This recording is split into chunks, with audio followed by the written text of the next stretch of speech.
Di ujung segenap subuh, tabah kularungkan ribuan kata, terdampar juga di kolam bening matamu.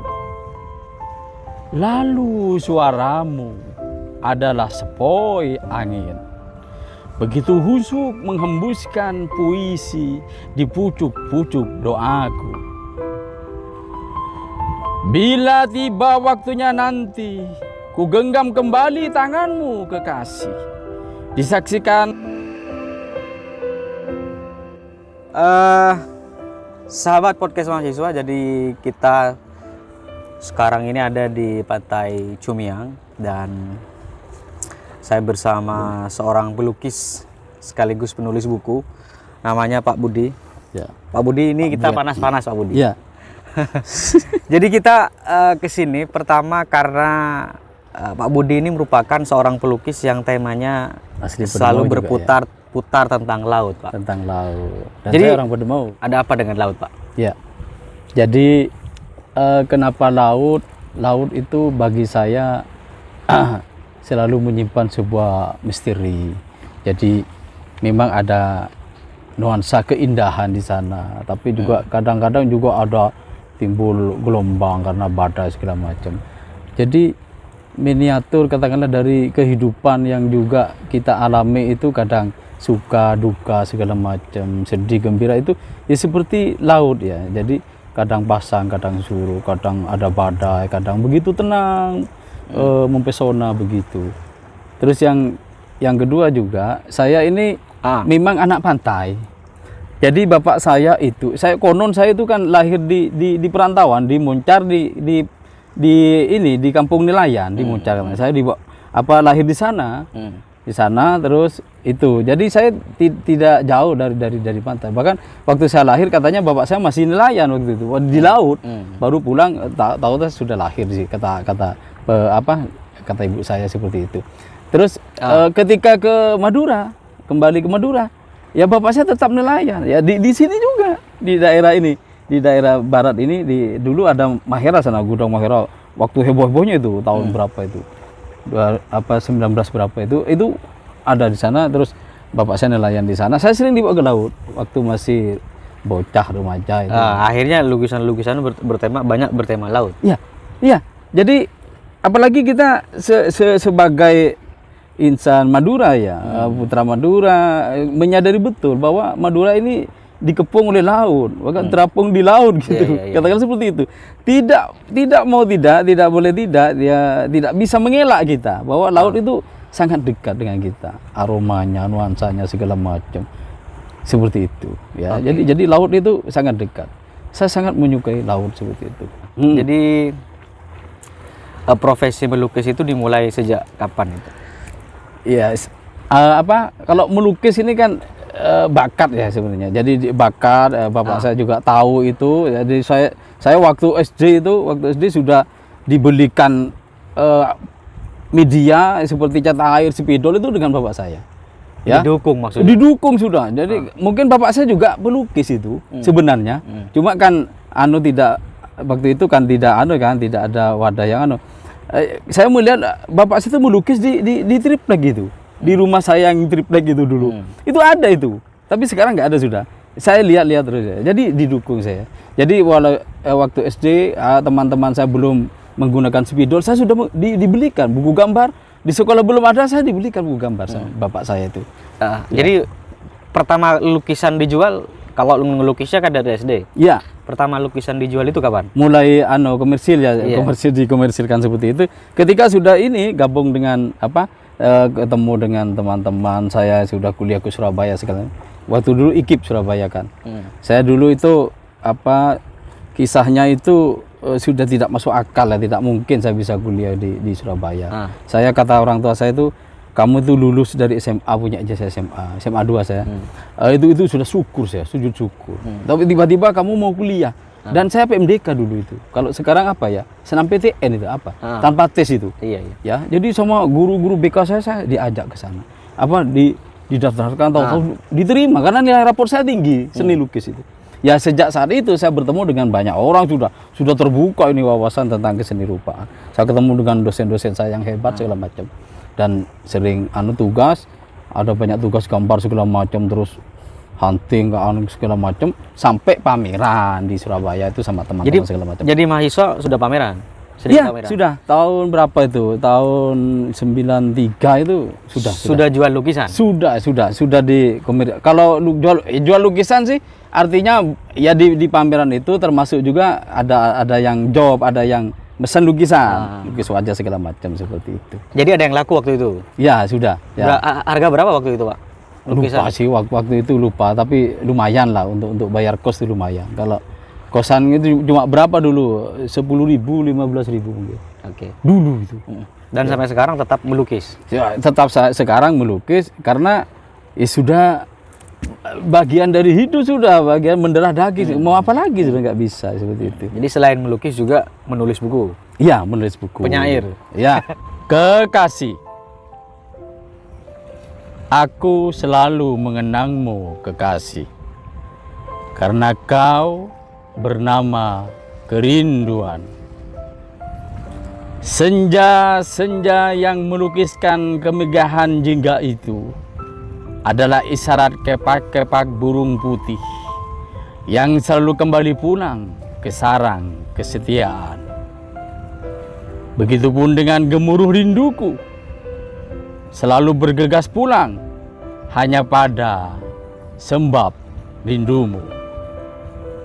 Bayangan molek lengkung alismu, juga ranum senyummu kekasih, tak pernah jeda menyihir kesendirianku pada malam-malam paling sunyi.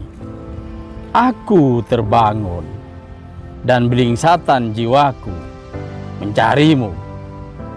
Kau di mana? Kau di mana? Di ujung segenap subuh, tabah kularungkan ribuan kata, terdampar juga di kolam bening matamu. Lalu suaramu adalah sepoi angin, begitu husuk menghembuskan puisi di pucuk-pucuk doaku. Bila tiba waktunya nanti, ku genggam kembali tanganmu kekasih, disaksikan riak ombak di sepanjang pantai itu. Pada senja kesekian yang bersikeras mengukir sebuah keabadian cintaku, cintamu. Ya, cintaku, cintamu. Maka izinkan aku selalu mengenangmu. Maka izinkan aku selalu mengenangmu kekasih, karena kau bernama kerinduan. Terima kasih. Ya, menulis. Karena saya dulu itu waktu SMA sudah nulis puisi sebenarnya, kecuali juga gambar segala macam.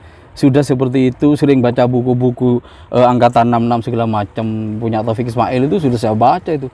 Buku-buku, karena saya punya paman itu sekolah di SPG dan banyak bukunya. Saya sering ke rumahnya saya segala macam sampai kuliah. Ya semakin hebat seperti itu yang menulis. Karena saya menulis puisi itu, nulis macam-macam demi nanti dapat HR untuk makan, bro. Ya seperti itu. Karena saya ini miskin begitu. Dari itu miskin dulu. Nah, dari itu akhirnya saya aktif menulis, menggambar, jaket segala macam, karikatur segala macam, dapat uang. Didengar oleh pihak rektorat, saya dipanggil, didaftarkan penataran jurnalistik waktu itu, dan saya diangkat menjadi jurnalistik kampus.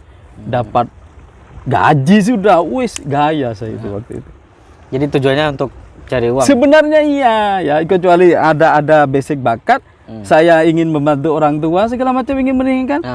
Saya sudah kadung di negeri orang, di orang merantau seperti itu, ya harus berupaya, saya harus gimana.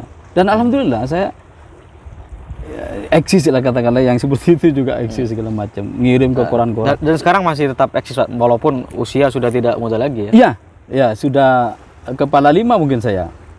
Jadi artinya yang terus memotivasi ini terus aktif lukis nulis ini apa ya? Ya, jadi yang memotivasi ini sekali lagi adalah itu karena saya sadar saya siapa, jadi itu merupakan suatu panggilan utuh ya dari seorang Budi, ya Pak Budi. Jadi mau tidak mau itu harus dikembangkan, karena ketika itu saya cut, berarti saya tidak mensyukuri nikmat Tuhan yang diberikan kepada saya, mati berarti saya. Jadi seperti itu, sudah ke sana jadi. Ya, jadi itu sudah menjadi panggilan jiwa segala macam. Saya harus memotret momentum karena alam ini sebenarnya yang indah, yang mempesona, yang berpuisi. Saya cuma memindahkan. Jadi seperti itu sampai ke sana saya. Ya. Jadi memindahkan itu maksudnya gimana, Pak? Ya, jadi ini semuanya sudah ayat-ayat ini yang terhampar ini ya harus saya transfer ke seni lukisan saya. Menjadi lukisan. Jadi jadi saya mencatat gejala-gejala itu, fenomena itu. Jadi tugasnya seniman itu antara lain ada itu, memindahkan sesuatu yang kadang-kadang orang tidak mampu menangkapnya. Termasuk alam yang berpuisi ini, ya ombak yang bergemercik ini, desau angin macam. Itu kan hamparan ayat-ayat ini. Ya, tapi kadang orang kan kalau tidak peka itu kan tidak menangkapnya, sehingga tidak mampu menikmati, tidak mampu menghayati, tidak mensyukuri itu semua. Sampai ke sana ya. Termasuk kemarin pandemi Covid juga ada lukisan. Iya. Ya. Pandemi kan karena itu kan jadi momentum itu kan terjadi itu. Ya saya harus menangkapnya itu. Selaku anak, ya kalau dilepas begitu saya apa bedanya saya dengan mereka dengan lain-lain kalau tidak menangkap kepekaan saya di mana, sensibility saya mana, sense of artnya saya itu di mana nanti. Selain kelukis juga jadi puisi. Ya. Jadi buat juga tentang puisi tentang Covid gitu. Ya, ada juga puisi-puisi seperti itu ya mengalir seperti apa adanya ya. Tiba-tiba saya ingin menulis, tiba-tiba saya ingin melukis, dan ketika tema itu tidak bisa saya visualkan dalam bentuk gambar, tidak saya terjemahkan dalam bentuk lukisan segala macam, warna bentuk saya ekspresikan dalam bentuk kata-kata, diksi-diksi puisi itu ya. Pak, jadi kalau ini lukisan apa, Pak? Ini masih tentang laut juga ya. Laut ya. Ada laut, ada perahu, ada bulan di sana seperti itu. Kalau ini Pak di belakang. Ini tentang orang pulang ngelak lorcu ini. Lorcu ya, campur lorcu itu yang di kerang panjang itu. Iya, saya kira ini kayak ninja itu, Pak. Oh ya, karena Anda tahu tentang orang kalau ngelak lorcu itu otopong itu. Karena panas. Kita panas ini. Iya. Mestinya otopong kita ini ya. Kalau ini, Pak. Ya. Dan ibu saya karena dulu ngelak lucu juga, jadi kerinduan itu. Ya. Kalau ini juga, ini Pantai Jumiang aslinya itu. Nah, ini Pak, ini Budi Pak. Ya, ini saya. Yang ini untuk ikan juga dari laut kan. Tapi itu maknanya ikan besar itu, yang kemaruk gitu. Katakanlah yang kecil dimakan itu. Ya, yang besar selalu makan yang kecil itu, selalu begitu. Iya. Dalam kehidupan ya. Suruh siapa kecil? Jadi kalau lukisan ini Pak, paling mahal laku berapa dari sekian lama berkarir sebagai pelukis? Jadi saya tidak terlalu mahal sebenarnya, masih karena posisi di daerah seperti ini diapresiasi dengan baik oleh masyarakat umum maupun kepada pihak-pihak pejabat segala macam, itu sudah bagus. Saya pernah menjual seharga 15 juta pernah. Satu lukisan? Iya, satu lukisan. Jadi kemarin yang dibeli oleh Pak Aki ya, Pak Hasan Kusasi, Presiden MU itu saya kasih 15 juta. Ya, seperti itu. Terus ada lagi, terus dibeli Bu Hovifa waktu Menteri Sosial ya. Waktu ke hotel itu pas saya pameran beli juga. Jadi Mensos pernah beli? Mensos pernah beli. Pak Ano juga banyak sih ke jari segala macam, terutama yang pernah singgah ke Pamekasan itu. Uangnya dibuat apa itu? Ya antara lain untuk mengembangkan ini segala macam ya, untuk naktir teman-teman begitulah. Nanti kembali ke sini sebenarnya ya, bikin buku segala macam itu. Begitu. Beramal, berbagi. Jadi menjadi pelukis ini nggak bakal berhenti, Pak? Insya Allah insya Allah, tapi tetap dengan keteguhan saya tidak akan berhenti, karena kalau saya berhenti seperti mendustai bakat-bakat, kelebihan-kelebihan yang diberikan oleh Yang Maha Indah.